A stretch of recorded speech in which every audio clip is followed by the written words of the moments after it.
Welcome to Luca is a Billionaire, where the only thing I invest in is your answers. In this video, I will show how to make your own cotton candy machine. Start by gathering a small brushless motor, a shallow metal bowl, a spinning head, and heat-resistant glue.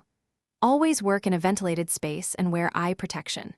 Assemble the frame, mount the motor securely, and center the spinning head. Test at low speed, then add sugar gradually while watching for even flossing and safe temperatures throughout.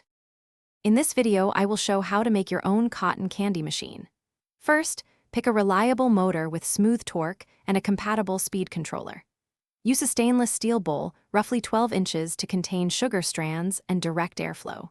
Install a thermostat and a safe heating element like nichrome wire encased in ceramic.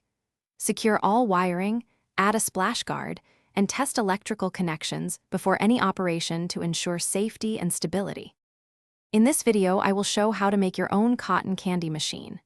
Quick recommendation: a book called The Simple Path to Wealth made me rethink saving and choices, and it pairs weirdly well with snack time curiosity.